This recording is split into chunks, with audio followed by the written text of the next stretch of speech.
Good morning students. हम पढ़ रहे थे परिवर्तन कविता सुमित्रानंदन पंत द्वारा रचित। इस कविता में कवि ने परिवर्तन के विभिन्न प्रभाव बताए हैं और अनेक उदाहरणों के द्वारा उन प्रभावों को स्पष्ट दर्शाया है कि किस प्रकार परिवर्तन हमारे जीवन में आवश्यक है, प्रभावशाली है। प्रकृति के हर तत्व पर परिवर्तन का प्रभाव है, चाहे वो मनुष्य का जीवन हो, चाहे वो प्रकृति का कोई अंग। और बिना परिवर्तन के कोई भी वस्तु या व्यक्ति उन्नति नहीं कर सकता। अगर परिवर्तन नहीं होगा तो प्रलय के बाद नई सृष्टि नहीं होगी, और सृष्टि में अगर परिवर्तन नहीं होगा तो वही चीज़ें बनी रहेंगी, फिर उनमें कुछ भी नयापन नहीं लगेगा, मनुष्य का जीवन नीरस हो जाएगा। आगे पढ़ते हैं। किसी को सोने के सुख साज मिल गया यदि ऋण भी कुछ आज। यहाँ पर कवि ने उदाहरण सहित परिवर्तन का प्रभाव स्पष्ट किया है कि परिवर्तन कितना विकराल भी हो सकता है। यहाँ जो कवि का प्रकृति प्रेम के साथ साथ एक विद्रोही स्वर है वो भी दिखाई देता है। सुमित्रानंदन पंत ने प्रकृति की सुकोमलता के साथ उसका जो विनाशकारी रूप है उसे भी दर्शाया है।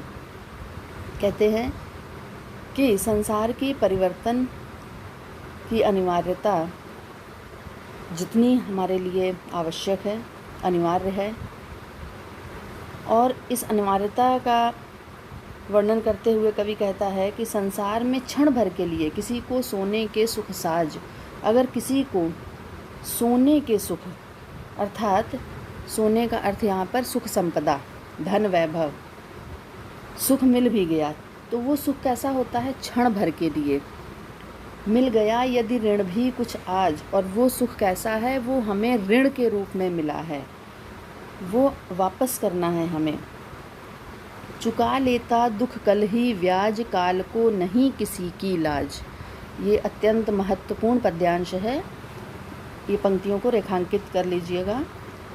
कवि कहता है कि यदि किसी को ऋण स्वरूप प्रकृति से सुख मिल भी गया तो वो सुख, वो धन, वो संपदा क्षण भर के लिए है, उस पर अभिमान नहीं करना चाहिए, वो सदैव के लिए नहीं रहने वाला है। दुख का समय अधिक होता है, सुख का समय कम होता है, और अगले ही पल जैसे ही सुख हमें मिला, अगले ही पल, अगले ही क्षण दुख व्याज सहित उस सुख को ले लेता है। मतलब हमें व्याज सहित इसलिए कि सुख का समय लगता है बहुत कम समय के लिए मिला है, और दुख बहुत अधिक समय के लिए, तो ऐसा लगता है कि जितना सुख मिला था उसमें ब्याज जोड़कर और दुख आ गया है।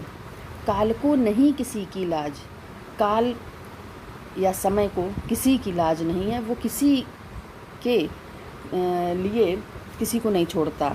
अगर आप साधारण रूप से किसी बनिए से या किसी से कुछ उधार लेते हैं तो वो लोक लाज से या किसी के कहने से आपको कुछ समय और दे देगा कि हाँ भाई हम 2 महीने बाद वापस करेंगे, 1 महीने बाद वापस करेंगे, परंतु काल ने जो ऋण दिया है, जो सुवर्ण, जो सुख संपदा, सुख साधन दिए हैं, वो उसे ब्याज समेत वसूल लेगा, और तुरंत जब उसका जितने दिन का समय दिया है सुख का, बस वो पूरा होते ही वापस उनको ले लेगा। उसे किसी की लाज नहीं, वो किसी की परवाह नहीं करता है।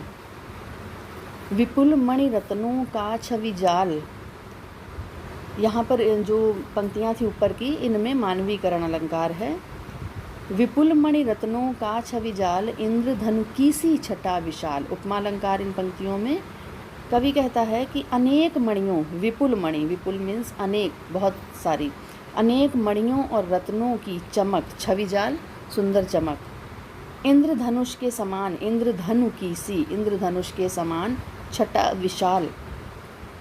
उनकी वो चमक, उनकी सुंदरता, जो संपत्ति और वैभव की कांति कभी कभी चमकती है, जिस प्रकार अनेक मणि और रत्नों की चमक थोड़ी देर के लिए कैसे इंद्रधनुष के समान चमकती है, इंद्रधनुष कितनी देर के लिए आसमान में दिखता है, दिखा और बस लुप्त हो गया।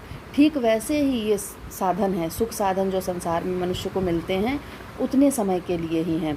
विभव की विद्युत ज्वाल चमक छिप जाती है तत्काल।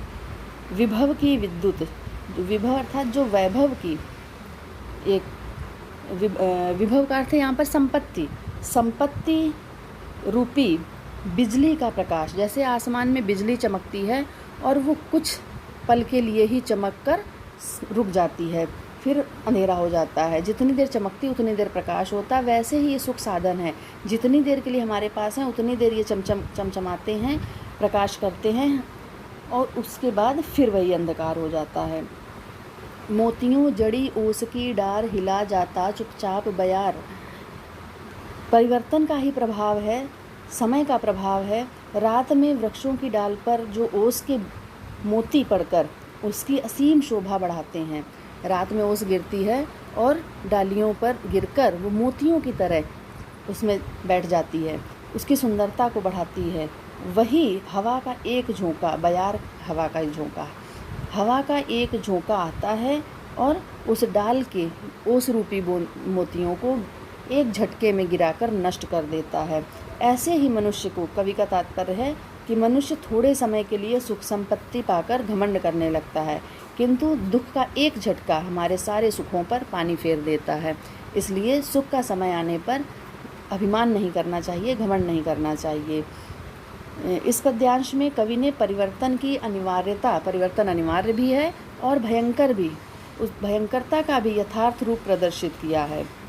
रस शांत है, भाषा खड़ी बोली है, शैली मुक्तक, छंद तुकांत,